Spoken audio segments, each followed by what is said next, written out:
주님의 은혜가 여러분의 삶의 위로가 되고 힘이 되시기를 주의 이름으로 축복합니다. 성경은 우리에게 유대인이나 헬라인이나 종이나 자유인이나 그리스도 안에서 다 하나다 이렇게 이야기하고 있어요. 우리 28절 말씀 먼저 한번 읽어볼게요. 28절 말씀입니다. 시작. 너희는 유대인이나 헬라인이나 종이나 자유인이나 남자나 여자나 다 그리스도 예수 안에서 하나이니라. 아멘. 우리가 어제 성경 공부 시간에 배운 것 같이 우리 믿음의 조상들은 이 말씀의 진리를 깨달았고 이 말씀을 삶의 자리 가운데서 이루어낸 사람들이었습니다. 김제 기역자 교회의 조덕삼이라고 하는 그 지역의 유지와 그의 종인 이자익이 그리스도 예수 안에서 하나가 된 것을 우리가 말씀을 통해 배웠습니다. 주인이었던 조덕삼이 자기 종이었던 이자익을 높였습니다. 뿐만 아니라 그 이자익 역시도 그리스도 안에서 위대한 사도가 되어서 헌신자가 되어서 함께 하나님의 교회를 세워가는 모습을 우리가 어제 배웠어요. 우리나라 믿음의 조상들은 이 말씀을 들었고 이 말씀을 삶의 자리 가운데 이루고 또 그 속에서 진짜 하나 되는 것을 만들어가며 살아가게 됐던 것 아니겠습니까? 여러분, 이 말씀을 읽었던 사람들은 갈라디아 교회의 성도들이에요. 그들은 이방인들이었습니다. 그리스도 안에 하나님 안에서 선택받은 자가 아니었어요. 하지만 바울은 이야기하고 있습니다. 너희가 그리스도 안에 있으면 이방인이나 유대인이냐 종이나 자유자나 남자나 여자나 다 하나가 되었다. 그것이 복음이고 복음의 은혜와 능력이라고 하는 거예요. 그러나 안타깝게도 종도 노예도 사라졌지만 여전히 이 세상에는 큰 차별이 있는 것만 같고 그 안에 다툼이 있고 그 안에 분쟁이 일어나고 있는 것 같습니다. 어느 때보다도 하나 되기 힘든 시대를 살아가고 있는 것처럼 느껴지게 됩니다. 지역적으로 나눠지고 학연으로 나눠지고 정치적인 입장으로 나눠지고 심지어는 개인적인 취향에 따라서 나눠지고 끊임없이 반목하며 분쟁하고 다투는 것이 우리가 살아가고 있는 현실처럼 느껴지게 됩니다. 오늘 우리가 이 말씀을 듣고 묵상하면서 전 우리 빛의교회 성도들이 우리가 그리스도 안에서 하나님이 우리를 하나 되게 하신 것을 깨닫고 하나 되게 하는 것에 힘쓸 줄 아는 성도님들 되시기를 주님의 이름으로 축복합니다. 우리를 위해서 자신을 내어준 예수 그리스도를 바라보면서 하나님이 헬라인이나 유대인이나 종이나 자유자나 그리스도 안에서 다 하나 되게 만든 것을 기억하면서 우리는 서로를 이해하고 존중하고 배려하면서 하나님의 나라를 같이 바라볼 때 우리 안에 하나님의 나라가 이루어지고 우리를 통해서 주님의 형상이 드러나게 될 줄로 믿습니다. 바울은 이제 갈라디아서 3장에서 반복적으로 율법이 무엇인지에 대해서 이야기하고 있습니다. 율법의 순기능을 이야기하고 그와 동시에 율법의 한계에 대해서도 주목하고 있습니다.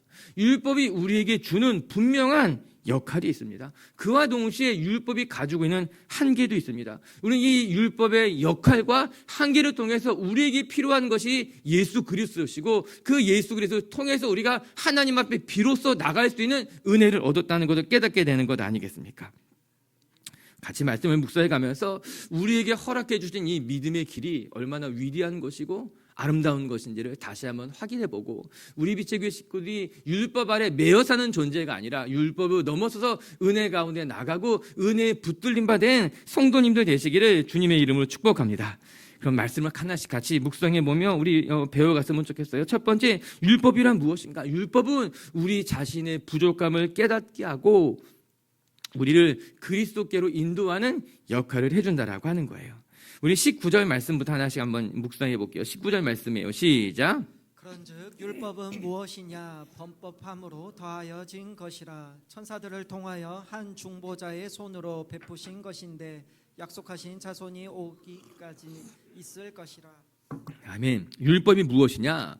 우리가 범법함으로 더해진 것이라 그렇게 이야기하고 있습니다. 그리고 이 율법은 예수님이 오기 전까지만 우리에게 유용한 것이었다 그렇게 이야기하고 있어요. 여러분, 율법은 인간이 죄를 짓기에 하나님께서 만들어주신 것이 율법이라고 하는 기준이고 테두리라고 하는 거예요. 인간이 죄를 지으며 살아가고 있기에 그 인간을 죄의 길에서 벗어나서 거룩한 길로 살아갈 수 있도록 그 길을 보여주고 그 한계를 보여주는 것이 율법이라고 하는 것이에요. 하나님이 거룩한 분이시기 때문에 하나님의 백성들도 거룩해야만 했습니다. 거룩한 삶을 살아가기 위해서 범죄한 우리들을 깨닫게 하기 위해서 주신 것이 율법이에요. 그래서 율법이 무엇이냐? 범죄한 우리에게 더하여진 것이다 성경 이야기하고 있습니다. 그 율법은 범죄한 우리들에게 거룩한 삶이 무엇인지를 보여주기 위한 일종의 기준이기도 하고 울타리기도 하고 안내서가 된다라고 하는 거죠. 그러나 아이러니하게도 율법을 들여다보면 들여다볼수록 우리의 삶이 거룩해지는 것이 아니라 우리가 얼마나 죄인인지를 깨닫게 된다는 것입니다. 기준이 분명해졌으니까. 율법이 없을 때는 기준이 분명하지 않았기 때문에 죄를 지어도 죄인지 모를 수 있었고 죄를 지어도 그 죄 가운데 살아가고 있었는데 하나님이 범죄한 자들에게 율법을 주시고 울타리와 기준을 내려주시니까는 그 기준을 말미암아 비로소 내가 얼마나 부족한 존재이고 내가 얼마나 부끄러운 삶을 살아가고 있는지 드러나게 된다라고 하는 거예요. 이것 사실 율법이 주는 아이러니이기도 합니다.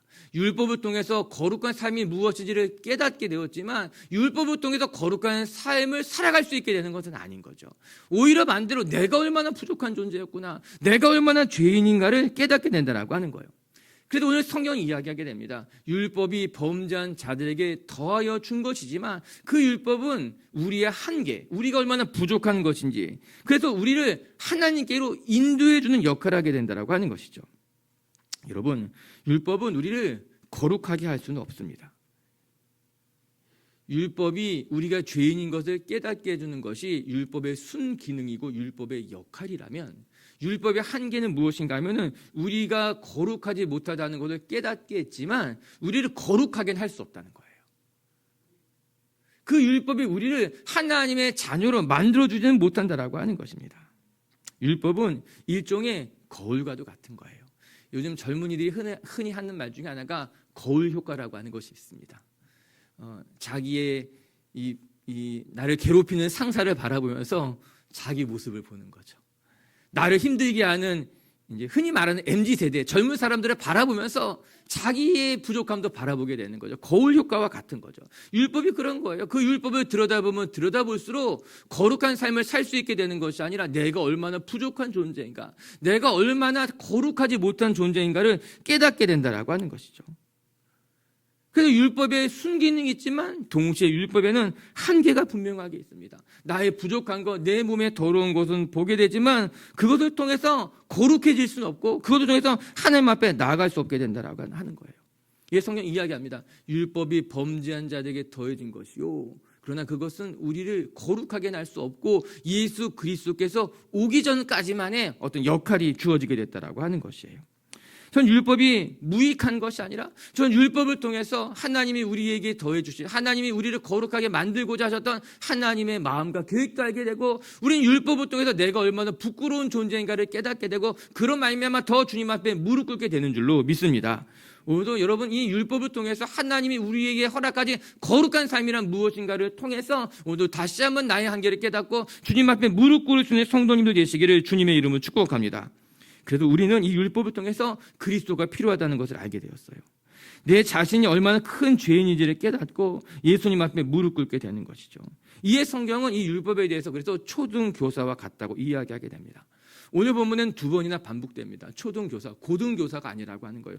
우리를 거룩하게 만들 수 있는 이제 완전한 교사가 아니라 초등교사와도 같이 초등교사 선생님들을 무시하는 것이 아니라 그냥 우리의 부족한 것을 깨닫게 해주는 정도의 역할을 한다. 그래서 초등교사라고 이야기하는 거죠. 율법이 무용한 것이 아니라 나름대로 매우 중요한 역할을 하고 있습니다. 우리 24절 한번 읽어볼게요. 24절 말씀이에요. 시작. 이같이 율법이 우리를 그리스도께로 인도하는 초등교사가 되어 우리로 하여금 믿음으로 말미암아 의롭다함을 얻게 하려 함이라. 율법이 우리가 죄인인 것을 깨닫게 해주어서 우리를 그리스도께로 인도하여 주신다고 말합니다. 내가 죄인이지, 내가 예수님 없이는 의롭게 될 수 없지, 내 허물을 바라보면 바라볼수록 나에게는 예수님이 필요하구나, 나에게는 은혜가 필요하구나 깨닫게 된다라고 하는 거예요. 그래서 율법은요 더러워진 나를 자각하게 하고 그래도 주님 앞에 무릎 꿇게 합니다. 여러분 신약 성경에 자주 등장하는 병이 나병, 한센병이라고 하는 거 있잖아요. 이 한센병이 무서운 것은 이렇게 고통을 알지 못한다는 거죠. 자기 몸이 병들었는데도 불구하고 고통이 없으니까 손이 문드러져 나가고 피부에 고름이 덮고 하는데도 불구하고 자각하는 것이 없어서 그게 무서운 병이라고 하더라고요. 그냥 살점이 떨어져 나가는 그런 참담한 병이었죠. 여러분, 우리 신장이라고 하는 것이 그런 면이 있다고 하더라고요. 우리 콩팥이요, 자각하면 늦는다는 거예요. 이 병들었는데도 불구하고 많이 상했는데도 불구하고 자각하지 못하기 때문에 방치되다가 나중에 이제 몸이 이상이 생기면 그때는 늦었어요. 미리미리 검사 받아야 된다라고 하는 거죠. 그래서 이 콩팥, 이 신장이 위험한 것 중에 하나라고 그렇게 이야기하고 있더라고요. 몸이 아프지 않으면 병원에 가지 않습니다. 그래서 몸이 심각하게 병들 때까지 방치하게 되는 거죠. 율법은요, 우리가 얼마나 병들었는지, 우리에게 얼마나 예수님이 필요한지를 깨닫게 해주는 것이 율법이라고 하는 거죠. 그 율법은 우리를 그리스도께로 인도해 줍니다. 나의 허물을 깨닫게 합니다. 내가 얼마나 죄인인지를 알게 됩니다. 내가 얼마나 부끄러운 삶을 살고 있는지를 깨닫게 됩니다. 그래서 주님 앞에 무릎 꿇게 합니다. 예수님밖에 없구나 깨닫게 하게 된다라고 하는 것이에요.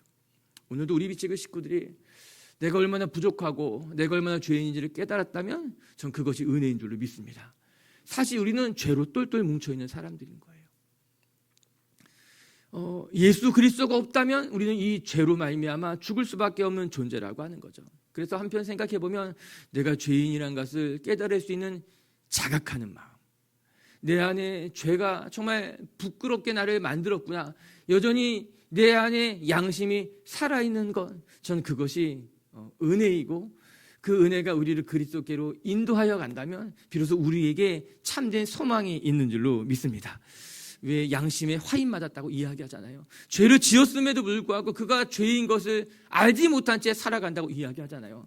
여전히 많은 사람들은 그렇게 살아가고 있지만 우리가 이렇게 나와서 예배하는 우리들 마음 가운데 죄에 대해서 자각하는 마음이 있고 죄된 것이 부끄럽고 내가 얼마나 부족한 사람인지를 깨달았다면 오늘도 스스로에게 실망만 하지 마시고 예수 그리스도를 붙들고 예수 그리스도로 힘입어서 다시 한번 하나님께 엎드릴 수 있는, 다시 한번 회개의 길로 나가서 예수 그리스도의 보혈로 덮여질 수 있는 성도님들이 된다면 우리에게 소망이 있고 하나님이 우리를 새롭게 하실 줄로 믿습니다. 그렇게 율법으로 말미암아 자신의 허물을 깨닫고 주님 앞에 엎드리는 하루가 되시기를 주의 이름으로 축복합니다. 자, 두 번째, 우리가 율법의 한계와 역할과 한계를 깨달았다면, 그렇다면 우리는 어떻게 해야 되는가? 우리는 그 예수 그리스도를 붙드는 것으로 말미암아 의롭게 될 수 있다는 거예요. 예수님을 붙드는 믿음으로 말미암아 하나님의 자녀가 되었다고 이야기하고 있습니다. 우리 25절도 같이 한번 읽어보겠습니다. 시작. 믿음이 온 후로는 우리가 초등교사 아래에 있지 아니하도다. 믿음이 온 이후로는, 즉 우리에게 예수님이 찾아오신 이후로는, 그 예수님을 믿고 붙은 이후에는 우리가 이제 율법 아래 매여 있는 존재가 아니라 우리가 자유케 되었다라고 하는 거예요. 여러분, 이것이 복음입니다. 예수 그리스도가 오기 전에 우리에게는 율법밖에 없었습니다. 즉 내가 죄인이라는 것을 깨달을 수 있었을 수는 모르지만 그 죄로부터 정결해질 수도 없었고 거룩해질 수도 없었습니다. 그러나 이제 우리에게 그리스도가 오시고 나서는 우리는 율법 아래 있지 아니하고 은혜 아래 있습니다. 율법으로 정죄함을 받았다 하여도 그리스도를 믿는 믿음으로 말미암아 거룩해질 수 있고 회복될 수 있게 됐다라고 하는 거예요. 할렐루야. 이것이 굿 뉴스이고 복음이라고 하는 거예요. 여러분, 우리가 죄인이라는 것은 부인할 수가 없습니다. 여러분, 우리의 생각도 병들었고 우리의 마음도 병들었고 우리의 행동도 죄로 물든 우리는 죄인이에요. 의인은 없나니 하나도 없다라고 하는 거죠. 우리 안에 죄성이 있었고 그 죄성은 끊임없이 우리를 죄로 조여드릴 것입니다. 그래서 우리에게 예수님이 필요하고 예수님의 은혜가 필요한 것이죠.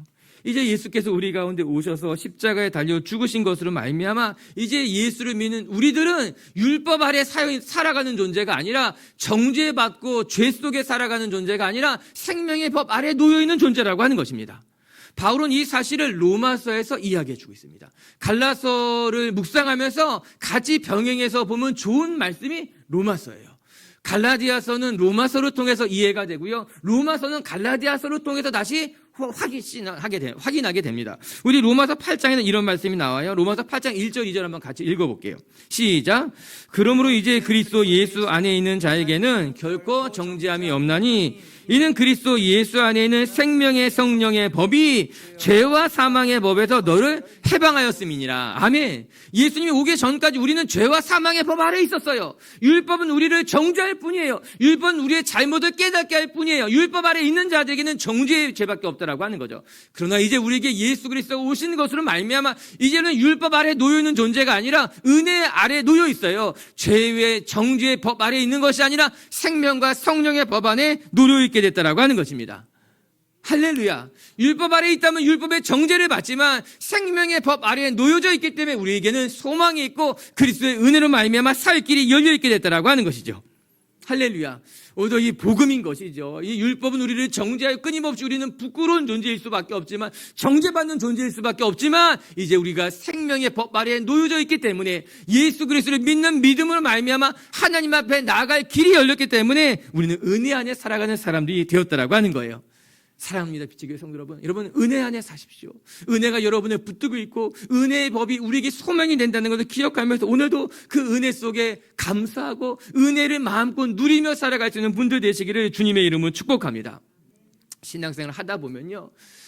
자신이 죄인이라는 것을 깨닫는 것까지는 좋은데 어떤 사람은 그 죄에 매여 살아가는 사람들이 있습니다.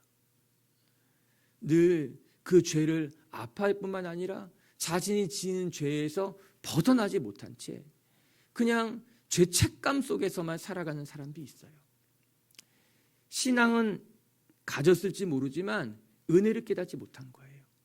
예수님을 만났다고는 하지만 진짜 예수 그리스도의 은혜가 얼마나 크고 위대한지를 깨닫지 못한 거예요. 여러분 우리가 죄인이에요. 우리 안에는 죄성이 있어요. 우리가 부끄러운 삶을 살았어요. 그러나 예수 그리스도께서 오셔서 우리를 대신하여 십자가에 죽으신 것으로 말미암아 우리를 대신하여 형벌을 받으신 것으로 말미암아 우리를 대신하여 죄의 대가를 치른 것으로 말미암아 이제 우리는 죄에 매여 있는 존재가 아니라 율법에 매여 사는 존재가 아니라 은혜의 이제 그 울타리 안에 살아가는 존재가 되었다는 것. 전 그래서 우리 성도님들에게 정말 은혜의 기쁨, 죄에서 용서받은 자의 기쁨, 감사가 여러분의 삶에 충만했으면 좋겠어요. 그래서 입술에 찬송이 있고 기쁨이 있고 감사가 있고 이 은혜를 경험한 사람은 비로소 다른 사람을 용서할 수 있게 됩니다. 할렐루야. 여러분 더 나아가 성령 우리에게 이제 믿음으로 말미암아 하나님의 자녀가 됐다고 이야기해요. 26절입니다. 시작. 너희가 다 믿음으로 말미암아 그리스도 예수 안에서 하나님의 아들이 되었으니 너희가 다 믿음으로 말미암아 그리스도 예수 안에서 하나님의 아들이 되었습니다. 너무나 멋진 말씀, 감사한 말씀, 우리에게 복을 주시는 말씀이죠. 우리는 믿음으로 하나님의 자녀가 됐습니다. 율법의 행위로 하나님의 자녀가 된 것이 아니라 율법의 행위로는 의롭다 할 사람이 없습니다. 우리가 지난주에 묵상했던 말씀이에요. 율법의 행위로는 하나님의 자녀가 될 수 없고 오직 믿음으로만 하나님의 자녀가 되는 거예요. 누가 그러더라고요. 목사님 그런 게 어디 있습니까? 불공평하고 말도 되지 않습니다. 죄를 지었는데 하나님의 자녀가 될 수 없는 사람인데 단지 믿음으로만 하나님의 자녀가 된다고 하니 그런 게 어디 있습니까? 말도 되지 않는다라고 하는 거예요. 그래서 제가 이야기해 줬어요. 야, 하나님이 그렇게 하신다는데 뭐 어떡하냐? 뭐 내가 생각해 봐도 뭐 말도 안 되는 것 같고 불공평한 것 같지만 아니 하나님이 믿음은 자녀로 삼아주시겠다고 하는데 그거 어떻게 해? 여러분 성경에는요 탕감해 주는 이야기가 나옵니다. 예수님의 비유였어요. 주인이 탕감해 줬다는 거예요. 그래서 탕감받은 사람이 아니 그런 게 어디 있습니까? 내가 1,000만 원을 빚졌는데 내가 100원 갖다 줬다고 해서 다 갚았다고 말하면 그런 게 어디 있습니까? 주인이 그냥 탕감해 줬어. 괜찮아. 이제 빚진 곳 없어. 여러분 종이 아무리 따져도요 뭐 문제가 되지 않습니다. 내가 탕감해 줬는데. 여러분 하나님께서 우리에게 요구하시는 것은요 율법의 행위가 아니라 믿음의 은혜입니다. 하나님 우리에게 율법을 요구하셨다면 우리는 율법을 지켜야지만 하나님의 자녀가 됩니다. 율법을 지키지 않고서는 하나님의 자녀가 될 수 없습니다. 하나님이 우리의 율법을 요구하신다면. 그러나 하나님이 우리에게 요구하시는 것은 율법이 아니라 그리스도로 따르는 믿음이었던 거예요. 믿음으로 하나님의 자녀가 된다고 하나님이 우리에게 정하셨다라고 하는 거예요. 근데 우리가 어떻게 하겠어요? 할렐루야. 이거 너무나 감사한 거죠. 너무나 감사한 거죠. 뿐만 아니라 오늘 성경 우리에게 이렇게 이야기합니다. 우리 27절 말씀 한번 읽어볼까요? 시작. 누구든지 그리스도와 합하기 위하여 세례를 받은 자는 그리스도로 옷 입었느니라. 여기 이 말씀은 참 멋진 비유예요. 그리스도로 옷을 입게 됐다라고 하는 것입니다. 내가 얼마나 부족하든 어떻든지 간에 옷을 입으면 안 입게 보이지 않습니다. 여러분, 지금 제가 옷을 입었기에 제 속살은 보이지가 않습니다. 그리스도로 옷을 입게 됐다라고 하는 거죠. 바울은 참 멋지게 표현해 줍니다. 우리의 몸이 아무리 더럽고 추하다 할지라도 우리 이제 그리스도로 옷을 입어서 새 사람이 되었다라고 말하는 거예요. 그리스도라고 하는 너무나 멋지고 아름다운 옷이 우리 가운데 입혀진 것으로 말미암아 우리의 삶의 지금까지의 실수와 부족한 것과 더러운 것은 보이지 않고 우리에게 보여지는 것은 예수 그리스도라고 하는 아름다운 옷이 우리에게 보여지게 되는 거죠. 우리는 그 옷을 입은 하나님의 자녀가 되었다라고 하는 거예요. 축하합니다. 예수 그리스도 옷 입으신 여러분들, 여러분의 삶이 어떻든지 간에 예수 그리스도를 믿음으로 말미암아 우리에게 예수 그리스도를 옷 입혀주신 우리 하나님, 전 여러분들 축하하고 축복하고 이제 예수 그리스도로 옷 입혀졌으니 그 예수 그리스도를 드러내며 예수 그리스도와 자랑하는 성도님들 되시기를 주님의 이름으로 축복합니다. 이제 29절 한 절 읽고 마칠게요. 시작. 너희가 그리스도의 것이면 곧 아브라함의 자손이요 약속대로 유업을 이을 자니라. 아멘. 아멘. 28절과 29절은 동일하게 너희는 이렇게 시작하고 있어요. 너희는 유대인이나 헬라인이나 29절에도 너희가 그리스도의 것이면, 여기서 말하는 너희는 누구겠습니까? 이 편지를 읽고 있었던 갈라디아 지역의 성도들이에요. 그들은 유대인들이 아니라 헬라인이었고 이방인이었고 하나님의 선택을 받지 않았고 하나님의 율법조차 받지 않았던 사람들이 이 갈라디아서를 읽고 있는, 오늘 표현에 나오는 너희들이라고 하는 것이죠. 너희가 그리스도의 것이면, 여러분 이것은 가정법으로 쓰여진 것 같지만 가정이 아니라 강조 구문인 거예요. 너희가 그리스도의 것이면 아브라함의 자손이요 유업을 이을 자라. 이 말은 너희가 그리스도의 것이라면 그렇고 너희가 그리스도의 것이 아니라면 아니라는 말을 하는 것이 아니라 너희가 그리스도의 것이라는 것을 강조하고 있고, 너희가 그리스도의 것이기 때문에 너희가 비록 갈라디아 사람들이고 이방인들이고 하나님의 율법을 받지 못한 사람이지만 너희가 그리스도의 것이기 때문에 너희가 아브라함의 자손이고 하나님의 모든 유업을 물려받을 하나님의 백성이라고 이야기하고 있는 것 아니겠습니까? 이 편지를 읽고 있었던 갈라디아 사람들은 너무나 감격했을 것입니다. 우리들도 하나님의 것이 되었다고요. 우리가 이방인들인데, 이 갈라디아에 사는 사람들인데, 우리는 유대인들과 같이 율법을 받지 않은 사람들인데 우리가 하나님의 것이라고요. 우리가 아브라함의 자손이라고요. 우리가 하나님의 유업을 이어받을 사람이라고요. 얼마나 그들은 감격하고 감사했겠습니까? 저는 너희가 그리스도의 것이면, 저 이 말씀이 너무나 좋은 거예요. 여러분, 하나님은 여러분들에게 이야기합니다. 너는 내 거야. 내 것을 남에게 빼앗기지 않습니다. 자기 것에 유독 집착하는 사람들이 있습니다. 절대로 안 뺏기려고 하는 사람들. 우리 하나님이 그런 면이 있으세요. 우리 하나님은 자기 것을 빼앗기지 않습니다. 그리고 하나님 말씀하십니다. 너희들이 그리스도 안에 있으면 너희는 내 것이다. 내가 지명하여 불러나니 너희는 내 것이다.